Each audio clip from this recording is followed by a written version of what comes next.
dia ela vai contar a história dela aqui. Viu? Vocês vão entender o mistério. Pode se assentar.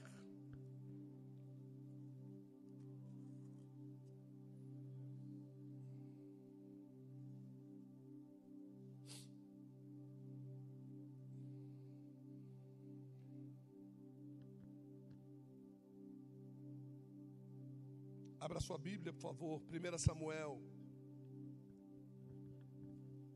Aperte o cinto aí, hein? Aperte o cinto. Aí? Tá. Glória. 1 Samuel capítulo 25.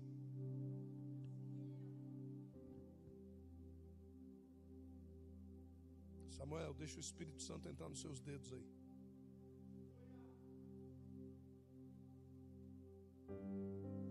Isso.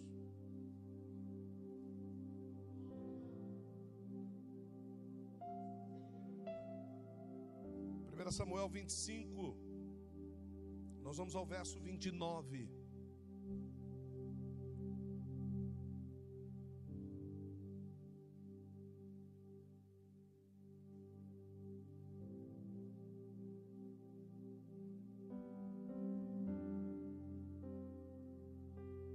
Samuel 25, verso de número 29.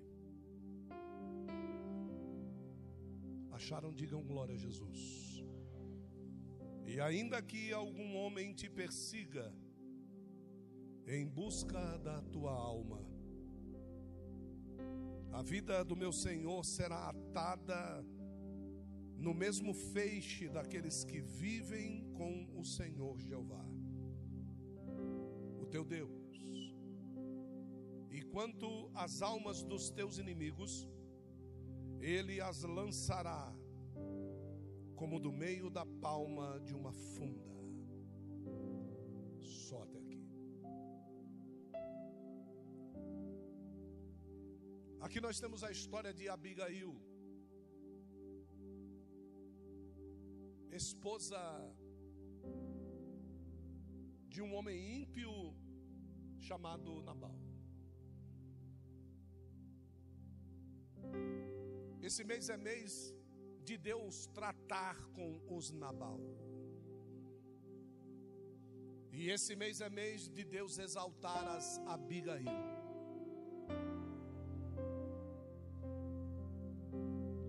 Então eu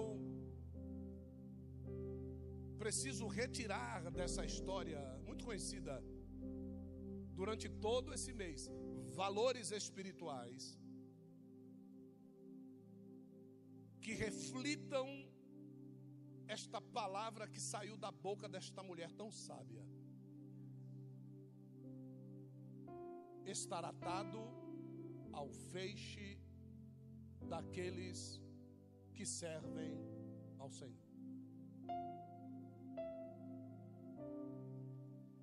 Para isso, eu pedi a confecção de um feixe que a minha Abigail me entregou.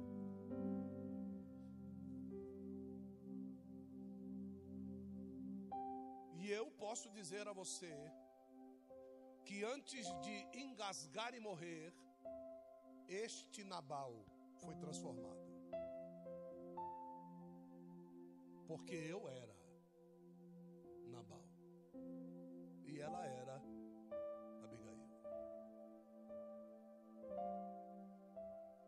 E se você quiser saber se é Pirélia ou verdade, pergunte para ela. Ela vai saber te dizer se o que eu estou dizendo é verdade ou se o que eu estou dizendo é mentira. E como eu glorifico a Deus por ter entendido o processo. Como eu glorifico a Deus por ter entendido a sublimidade do casamento. E como eu glorifico a Deus por ter entendido ontem, quando Deus mandou eu sentar na mesa da minha sala, depois de jantarmos, as pessoas estavam conversando, alguns na cozinha, outros na sala, e Deus disse: senta na mesa, eu preciso falar com você. E ele então diz: pega aí folhas para escrever, pega a caneta, porque eu preciso falar com você. E Deus então começou a jorrar um monte de verdades espirituais, que eu fui entendendo por que é que ele teve misericórdia de mim. A misericórdia que Deus teve na minha ignorância, no tratamento da minha esposa, foi porque em algum tempo atrás eu havia semeado algumas coisas, e eu só colhi essa misericórdia porque eu havia semeado essa misericórdia. Aqui nós vemos claramente 4 verdades, que se você não cumprir isso, você jamais será atado ao feixe e terá os seus inimigos lançados para longe, assim como uma pedra é lançada por uma funda. Se você não fizer isso na sua vida, essas verdades que eu vou lhe dizer aqui, pode esquecer, filho. E eu sei que esse mês, que parece ser um mês tão fácil, hoje já vai ser revelado que não vai adiantar servir sem antes obedecer. A primeira coisa que Abigail diz, e ela diz assim para Davi: Davi, você quer um conselho? Ela está levando comida para Davi, mas Abigail, na sua petição de misericórdia, vai dando aulas teológicas para Davi. Tanto é que Davi, quando fica sabendo da morte de Nabal, ele diz: preciso ir buscar essa mulher correndo. Essa mulher não é brincadeira, eu preciso buscar ela. Não é por causa de sexo, assim como eu pequei com Betseba. É porque esta mulher vai me colocar no eixo. Eu preciso dela. A primeira coisa que ela diz para Davi é o seguinte: filho, não imprima a maldade no teu coração, e muito menos o nome do malfeitor que te ofendeu. Tem pessoas que não conseguem viver porque o nome do malfeitor que te ofendeu está gravado no teu coração. O nome de quem te estuprou, o nome de quem bateu na tua cara, o nome de quem xingou a tua família, o nome de quem te mandou embora, o nome de quem não te pagou, está imprimido, impresso no teu coração. Eu não disse que não ia ser fácil. Davi, eu sei que você é sanguinário, mas seja sanguinário segundo a ordem de Yahvé, não segundo a malignidade do teu coração. O homem chega ao ponto de ter o homem que perseguia ele diante dele, com as calças arriadas, agachado, e ele dizer: eu não vou matá-lo. Ele vai, corta a orla do vestido, chega para Jonatas e diz: entrega para o teu pai, para ele saber que Deus o entregou na minha mão, mas eu tive misericórdia dele. Tenha misericórdia. A segunda coisa que ela diz é: não tome vingança por si mesmo.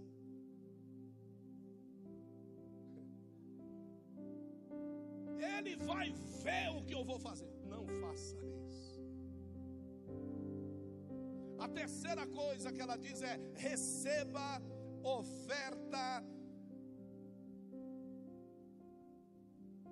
mas limite-a àqueles que te servem.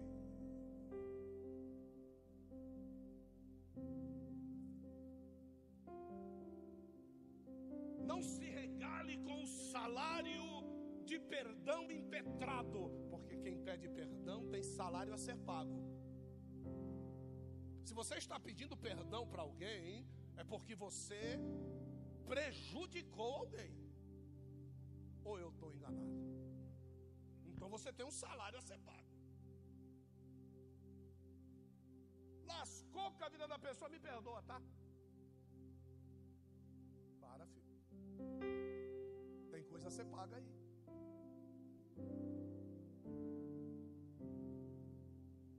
E não adianta eu receber o que você está me devolvendo. Não adianta eu receber e ir me regalar e pensar no meu coração: estou comendo aquilo que ele me devolveu.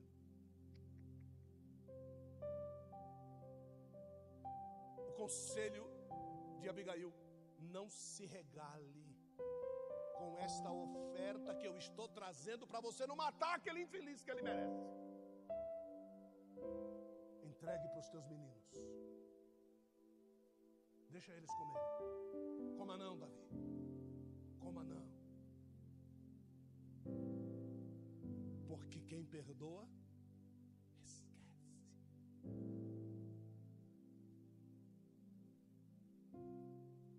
Aprenda a perdoar, porque por isso você terá uma família segura. Segundo, você continuará a lutar as suas guerras em nome do Senhor. Terceiro, você terá suas iniquidades perdoadas e expiadas.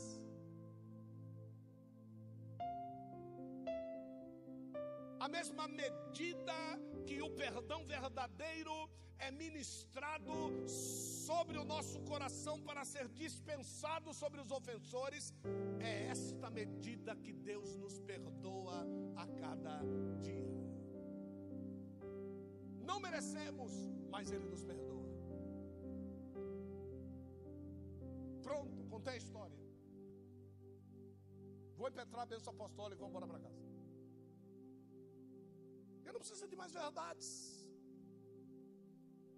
É isso, esse mês é isso. Esse mês é mês de você arrancar esse câncer do teu coração. Esse mês é mês de você limpar a eira para que o trigo cresça livremente. Esse mês é mês de você tirar as pedras, os espinhos de quem te ofendeu, de quem te prejudicou, de quem trouxe doença para a tua mente. Esse mês é mês de você não discursar mais dizendo: perdi esse tempo da minha vida. Não perdeu. Deus fez você crescer no tempo da tua angústia. Deus vai fazer você recuperar todos os dias. Deus vai fazer você recuperar todas as lágrimas. Deus vai fazer você se fortalecer. Deus vai te levantar e vai arremessar para longe os seus inimigos. É isso que Deus vai fazer conosco nesse mês. Agora, algumas verdades estão escondidas nessa palavra profética. E é sobre essas verdades que eu quero pregar. O trigo na Bíblia é uma tipologia. O trigo na Bíblia fala sobre fartura. O trigo na Bíblia fala sobre união. O trigo na Bíblia fala sobre alegria no relacionamento. O trigo, ele nunca é visto só.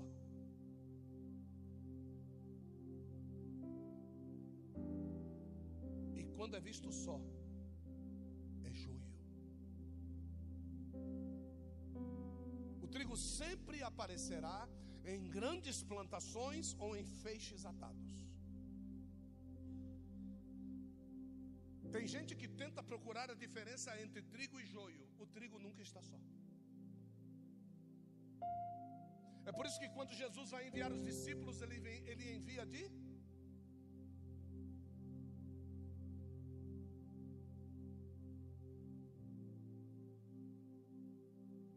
a colheita. Como eu me assustei quando eu fui saber que a colheita do trigo, quando eu fui saber que a colheita do trigo ocorre num período de 100 a 120 dias.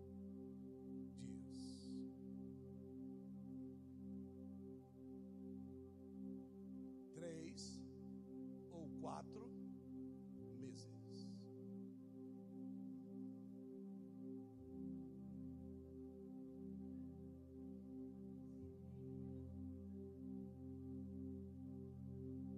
Junho, mês da decisão.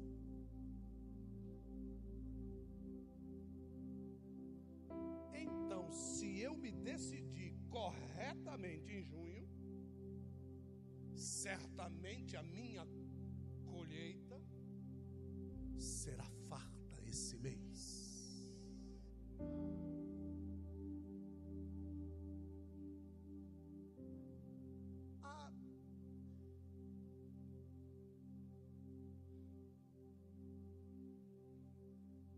O trigo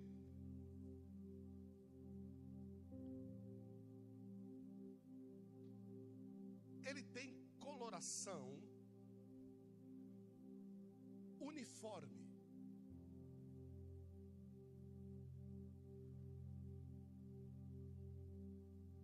Trigo não é camaleão.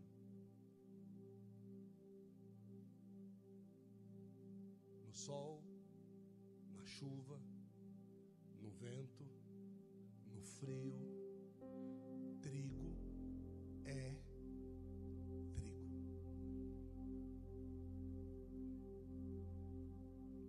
Não é camaleão, que muda de acordo com a estação.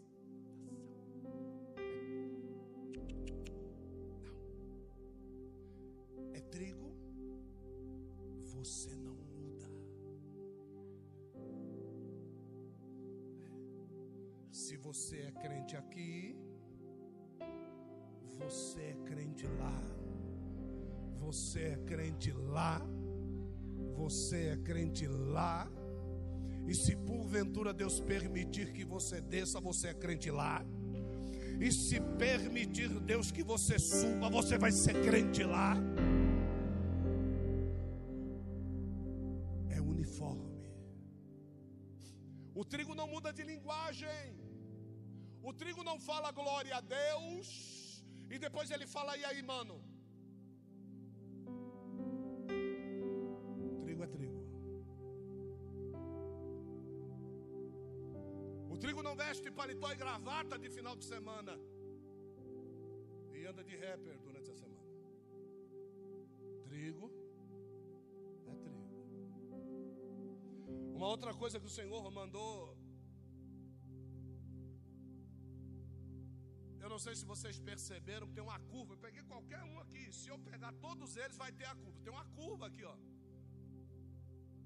Porque antes de ser embalsamado, seco,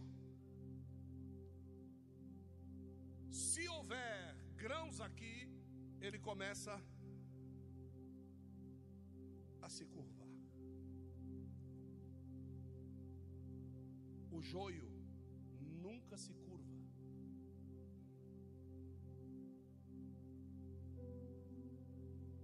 Porque o joio é vazio. Quando ele vai gerando sementes dentro de cada folículo, ele começa a pesar.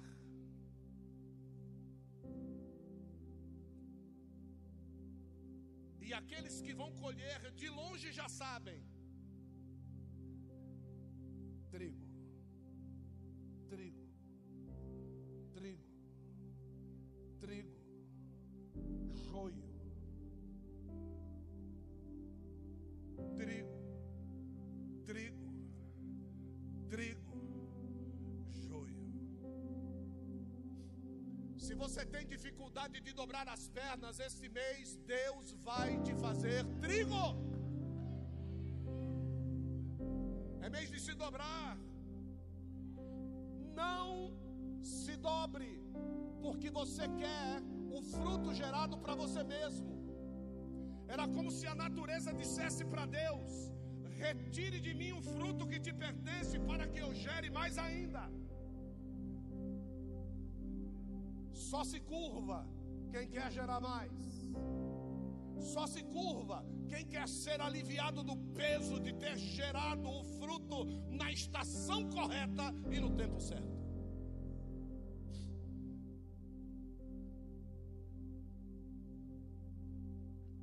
Qual é a diferença? Quando pegamos um folículo como esse, aqui dentro tem uma semente. Então ela é amassada,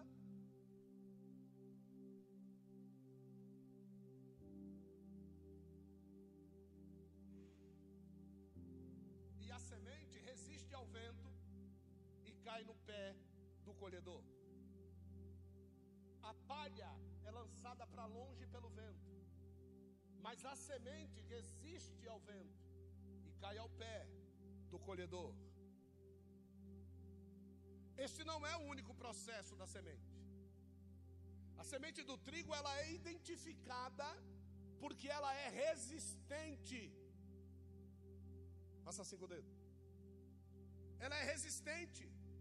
E para você saber a qualidade da semente, você coloca ela à provação pela unha. E ela não se rompe quando ela é pressionada. É trigo, gerou, então vai ter pressão. Mas antes de ter pressão, tudo quanto é palha vai ser separado de você. A palha queimada no fogo, a semente vai para a pressão. Então não reclame se você está vivendo sob pressão, porque depois da pressão, ou você vira alimento para quem precisa, ou você vira semente para uma grande geração.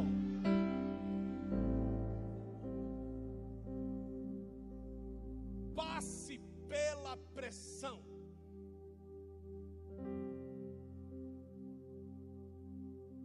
Amassou alimento. Amassou alimento. Resistiu, semente para a próxima geração. Resistiu, semente para a próxima geração. Então não adianta você dizer eu tenho um chamado. Eu preciso saber se é para alimento ou para a próxima geração. Deus não faz acender ao altar quem é alimento para o hoje. Deus faz acender ao altar quem resiste à pressão. Porque de você vai ser gerada uma nova plantação, que gerará uma nova plantação, que gerará uma nova plantação. Então, pelo amor de Deus, peça pressão. Quero ser pressionado, seja pressionado. Resista.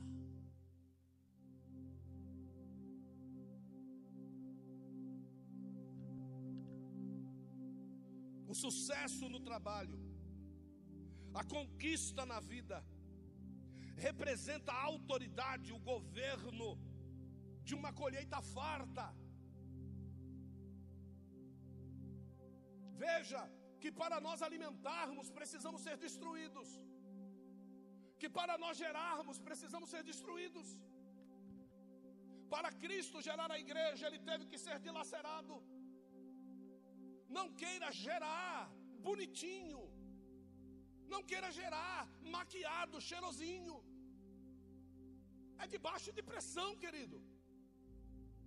Olha onde é que o teu Cristo foi preparado para te gerar. Getsemane, prensa de azeitonas. Quer unção? É uma fase. Ser unção é outra fase.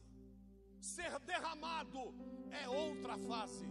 Ser carregado é outra fase. Querer unção é a primeira, todo mundo quer. Ser unção, prensa. Ser derramado, óleo. Ser carregado, um ungido que carrega com respeito, a autoridade e a fidelidade que você derramou sobre a vida dele. Então aquilo que você derramou agora começa a andar por si só. Você não precisa ir, ele vai. E todo mundo que o vê diz: é a unção de fulano que está sobre você, é a unção de Beltrano que está sobre você. Como pode ser isso fácil? Quando 50 soldados eram levados ao topo do monte e os capitães eram mortos, aquele que sobrava voltava, e o capitão que havia enviado para matar o profeta perguntava: como é o homem que matou os 49? Ele é assim, assim, assim, assim, assim. É Elias. É Elias.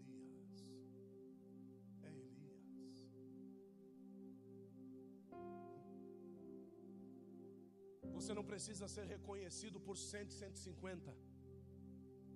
A tua unção já se espalhou pelo mundo. Se você cumpriu o propósito de ser pressionado e gerar. Lembra da leitura? Aquilo que você está angariando é para quem? Você é crente por causa de quem? Você é crente para se salvar? Vai continuar aí. Você é crente para ser próspero na tua conta no banco? Vai continuar aí. E tem mais, tá? Vai ser salvo, viu? Não se preocupa não. Tenha medo do inferno não. Continue aí, essa vidinha medíocre. E medíocre não é xingamento. É viver no meio termo. É viver em cima do muro. Só que nós damos ânsia para Deus. Porque Deus não ficou em cima do muro quando Ele precisou entregar o Filho por mim e por você. Deus não ficou em cima do muro. Eu tenho que ser político, porque senão eu acabo perdendo. O reino se perde aqui para se ganhar lá. Então se tiver que perder, perca aqui. Não perca lá, perdeu lá, já era. O que você vai perder arrumando sua vida? O que você vai perder agradando a Deus? O que você vai perder arrumando as suas situações? O que você vai perder pagando aqueles a quem você deve? O que você vai perder perdoando quem você deve perdoar? A minha notícia para você é: você não vai perder nada. Quem vai perder é Satanás. Ele vai perder o jugo, ele vai perder a rédea, ele vai perder o controle, ele vai perder a autoridade, ele vai perder a glorificação que ele recebe todas as vezes que você peca. O diabo perde, mas quem recebe é o céu. O diabo perde, Deus é glorificado. O diabo perde, almas são libertas. O diabo perde, você é curado. O diabo perde, você é levantado. O diabo perde, você é ungido. O diabo perde, você começa a pregar o evangelho. O diabo perde, você louva a Deus. O diabo perde, o céu ganha. E o nome de Jesus é glorificado.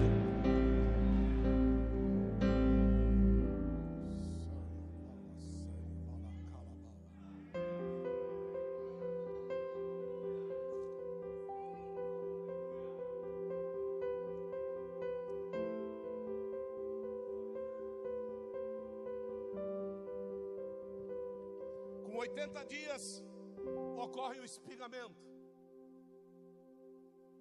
Esses folículos começam a estourar, como se eles fossem abrir um caminho para a semente sair. Com 80 dias de obediência, faça um teste com Deus. 80 dias de obediência, você vai ver o que vai começar a sair de você. Você vai ver que coisas vão começar a escapar das suas mãos. Você vai ver que pecados não continuarão a ser cometidos. Se Jesus com 40 dias resistiu ao diabo no deserto, imagine você 80. O que vai acontecer? Se Jesus não tinha o Espírito Santo nele, mas tinha o Espírito Santo sobre, com 40 ele resistiu ao diabo, imagine você com 80 com o Espírito Santo dentro de você. Imagine que bomba atômica, que tocha humana vai ser você andando pelos bairros que você mora. Imagine a tua família dizendo: eu não quero que ele entre aqui, e você já está lá dentro, libertando, ganhando almas para Jesus, trazendo prosperidade por onde você anda, cumprindo a promessa de Deuteronômio 28, que diz: aonde você colocar a planta do teu pé, eu vou te abençoar. Colocou a mão, eu vou transformar. Aquilo que vai sair do teu vento será grande, poderoso, vai gerar, vai ser coisa grande. Imagine.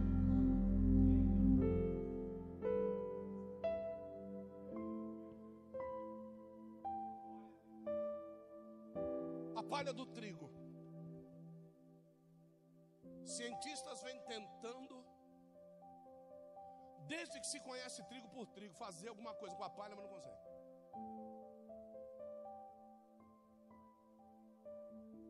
Até os cabelos do bode servem para alguma coisa. Irmão, testículo de boi serve para alguma coisa, mas a palha do trigo, a Bíblia diz, é queimada no fogo. Porque essa infeliz, se não for queimada, sabe o que ela vai fazer? Ela vai se espalhar no pé, não só da plantação do trigo, mas vai se espalhar no pé de outras plantações. E ela atrairá a verminose para comê-la engordá-la e tornar-se forte para penetrar na terra e contaminar a raiz.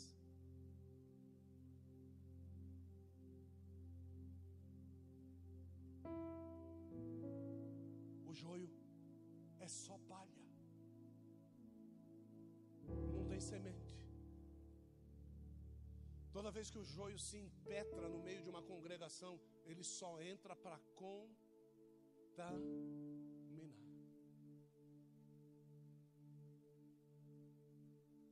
Por isso que você não tem que ter dó quando você localizar um raminho de joio.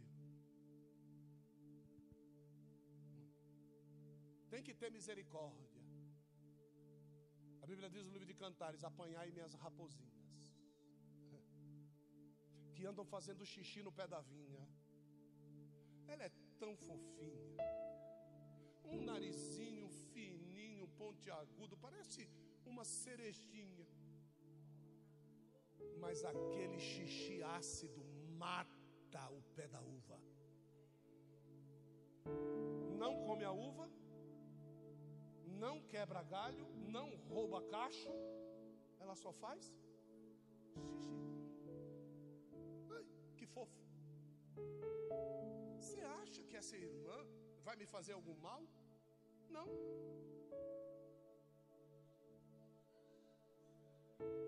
Só. Não precisa de mais nada. Uma gotinha hoje, uma gotinha amanhã, mais uma gotinha aqui. Mas o pior de tudo é que bebe longe e vem fazer xixi no teu pé.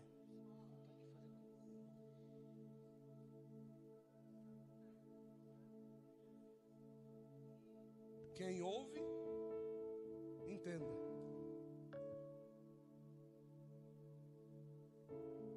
A palha simboliza homens e mulheres sem Deus. Sem Deus. E por último,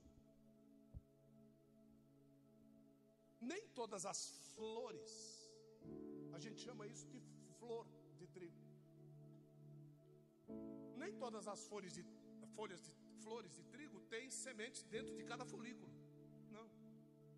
Às vezes dentro de um folículo como esse, aproximadamente 100 folículos aqui, que é mais ou menos o tamanho de cada um deles. Olha o que eu achei aqui.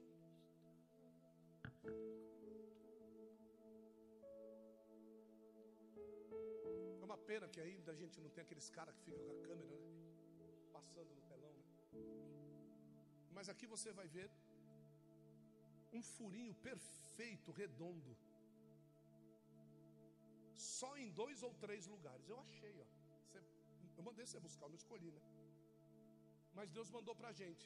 Porque exatamente é somente 2 ou 3 sementes que são geradas em 100 folículos.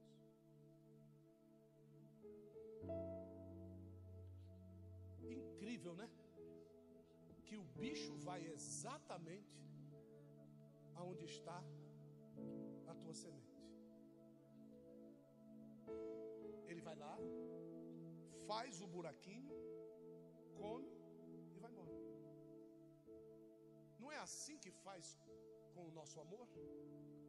Ele vai lá, faz um buraquinho, come o teu amor, e aí você vai viver uma vida dizendo assim: nunca mais vou amar alguém.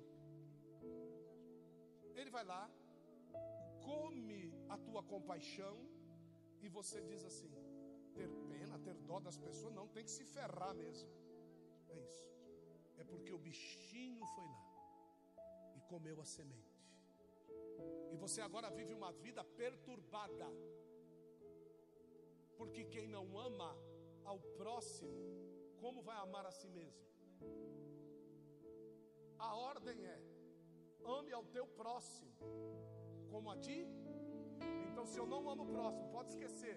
A depressão vai chegar, o espírito do suicídio vai chegar, a autodestruição vai chegar, a doença autoimune vai nascer, e assim por diante. Que Que valor agora tem? Isso aqui não tem mais valor. O que tinha, o diabo levou. Você estava plantado, você tinha semente. Agora o diabo levou. O que você vai fazer agora? Tem que morrer para nascer?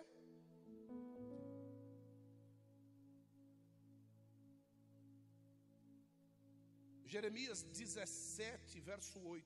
Abra lá.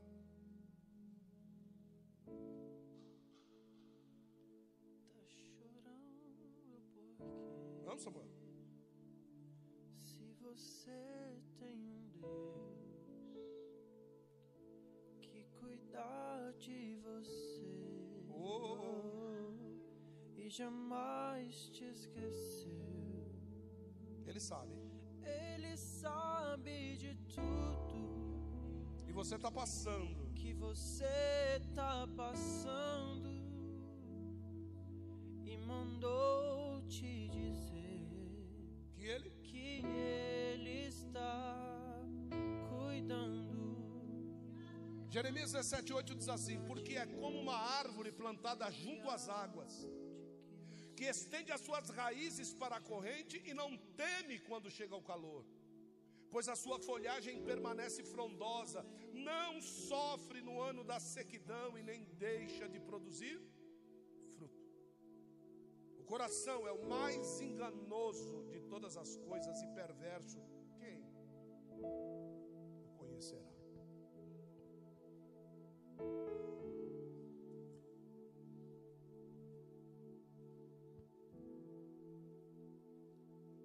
Existe uma bióloga chamada Suzane Simara. Esse Suzane é com um Z e 2 N's. Depois você procura na sua casa para você ver se eu estou falando a verdade. Suzane Simara. Ela descobriu algo.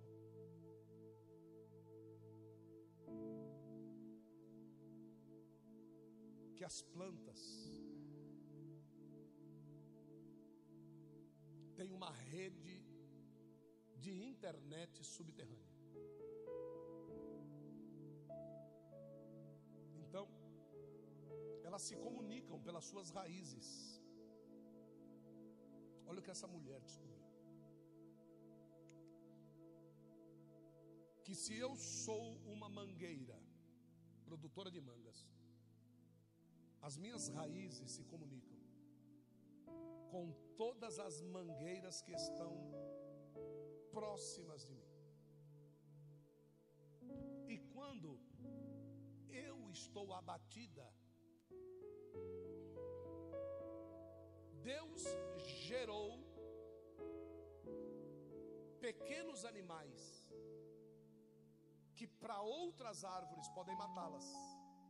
Mas eles não têm esse instinto de morte, porque elas procuram raízes da mesma espécie. E elas fazem o transporte de nutrientes para que a minha árvore abatida seja levantada. Aí você vai entender que quando uma árvore é cortada e fica somente o toco, ao simples cheiro. Quem é que faz o transporte destas bactérias? Os lençóis subterrâneos. Então é por isso que essas bactérias vão viajando até identificar aonde é que existe raízes que se alimentam dentro dos lençóis freáticos. Ela identifica. É uma árvore co-irmã. Eu preciso ajudá-la, porque mesmo ela estando dentro da água, ela percebe a coloração da raiz e ela diz: precisa de ajuda. Ela se gruda na raiz, e quando ela se gruda, ela não entra, ela fica para que outras bactérias possam identificar qual é a árvore que precisa de socorro. Então as outras vêm chegando, porque a corrente das águas vem trazendo fluxo. Por quê? Porque aquele que foi verificar como estão as árvores ao redor não retornou. Então automaticamente as outras bactérias dizem: precisamos ajudá-lo. E a árvore começa a liberar: tem alguém precisando da minha ajuda. Mas não fisicamente, visivelmente. O problema está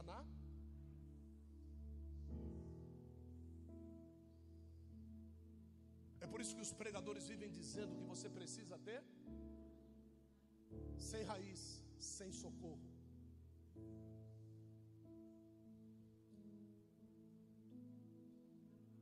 E sabe como é que o salmista chama essa bactéria? Chama essa bactéria. Agora, se você não glorificar agora, você sabe como é que o salmista chama essa bactéria? Sim ou não? Socorro bem presente no momento da angústia. Se a minha raiz está dentro da água, por isso não temerei, porque sei que o Senhor está comigo. É por isso. Então é aí que você não deve sair, é aí que você deve ficar, é aí que você deve projetar-se, não para cima, se projete para baixo, rapaz. Quanto mais fundo, passe pelo primeiro lençol, rompa o primeiro lençol, vá buscar águas profundas, mais fundas, mais fundas, mais fundas. Quanto mais profundo para baixo, mais íngreme para cima.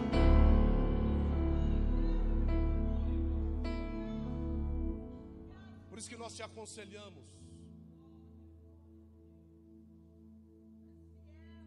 busque quem tem para dar. Fique ao lado de quem pode te ajudar. Fique no lugar onde você pode se alimentar. Fique no lugar onde o direcionamento é para cima, mas sem raiz para baixo não adianta. Você precisa ficar, você precisa fazer parte, você precisa estar membro, você precisa. Aqui não, em qualquer lugar onde tem alimento. Onde você se sinta necessário, onde você se sinta útil, onde o teu sapato, depois de servir a você, vai servir a alguém primeiro da onde você está. Não traga recurso para os de fora, verifique quem precisa dentro primeiro. As árvores da mesma espécie, as árvores próximas umas às outras. Por isso que Paulo diz que nós precisamos ser benevolentes primeiro com os irmãos da fé, perto de nós, junto de nós. Agora, se você entra na igreja e não olha para o lado, não fala com ninguém, vai morrer seco. Acompanhado de árvores e morre seco.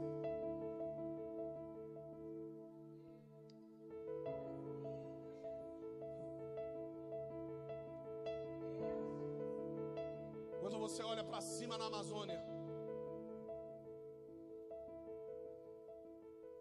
qualquer biólogo novo diz assim: é impossível que uma árvore cresça na Amazônia. Impossível. Por quê? Copa fechada. Copa fechada, como é que vai nascer?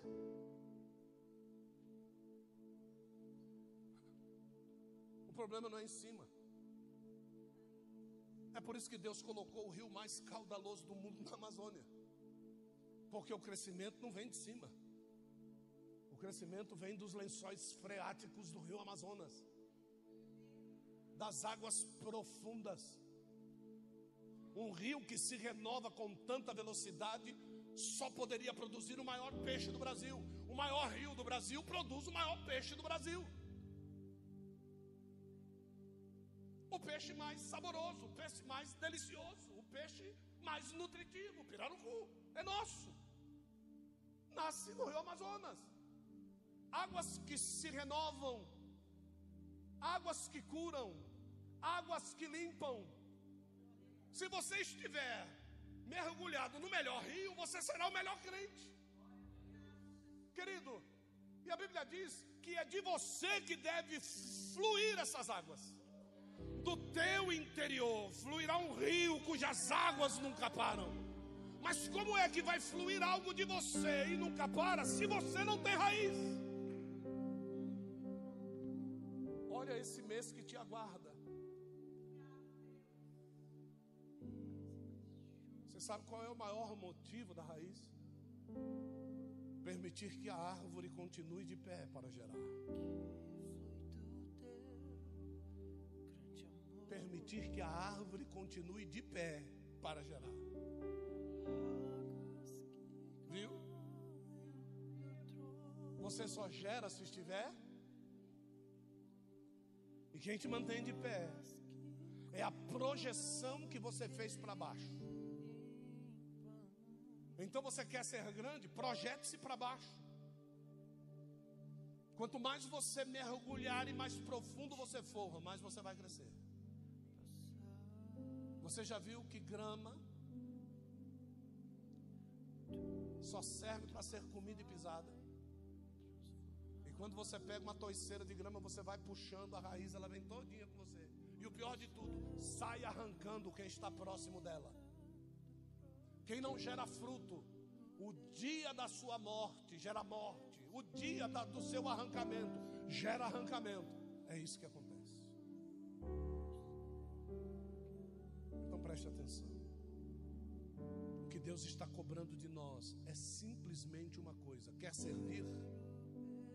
Esteja firme primeiro, para depois servir. Sem firmeza não existe bandeja que segure copo para o rei. Você sabe o que é que um rei ímpio disse para um garçom crente? Por que é que o seu rosto está desse jeito hoje? Você está triste. Esta tristeza não é doença. Essa tristeza é de coração.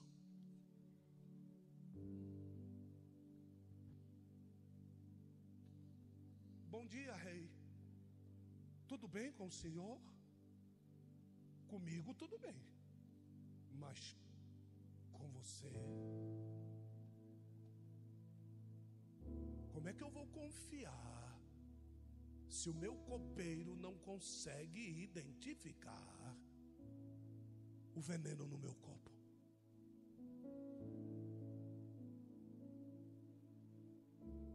O sacerdote só entrava no lugar santo para o serviço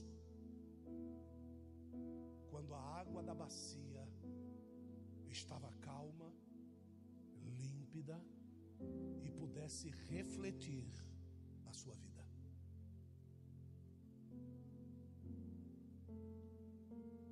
Quando o sacerdote olhasse para a água e a água estivesse turva e a sua imagem desqualificada, ele tinha que voltar de novo, orar sobre a cabeça do bode, mandá-lo para o deserto, confessar os seus pecados, até que a água se acalmasse. Ser servo é ter vida limpa diante daquele que você serve. Por que não me chama? Limpe a vida. Por que não me dá oportunidade? Quando o seu rosto estiver límpido na água, com certeza o rei te dará a honra de servi-lo.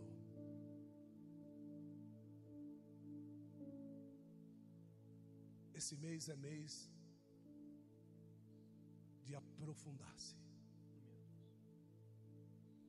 para viver, de aprofundar-se para crescer, de aprofundar-se para servir de sombra aos sedentos do deserto, de aprofundar-se para gerar alimento para os famintos. Um dia Jesus foi à base de uma figueira e procurou nela frutos, e não achando, disse: seca-te, de ti não nasça mais fruto. Jesus não mandou secar porque ele era malvado, não. Jesus mandou secar porque o terreno era apropriado, porque a figueira já tinha flores, frutos, não, flores, folhas, mas não tinha frutos. Nós somos levantados para gerar. Mas eu estou triste.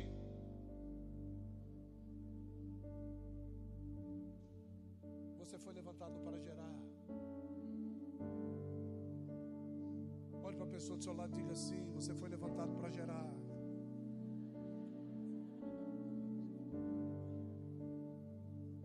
Ótimo. Agora faça melhor. Diga assim: eu estou profetizando. Diga assim: você vai gerar. Agora vamos melhorar mais. Agora diga assim: em nome de Jesus, você vai gerar. Agora diga assim: aplauda ao Senhor. Isso.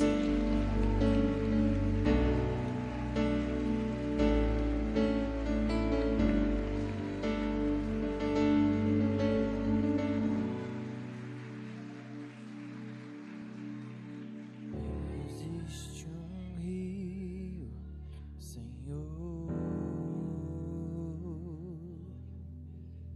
que flui do teu grande amor. Árvores secas, venham para as águas. Águas que correm do trono.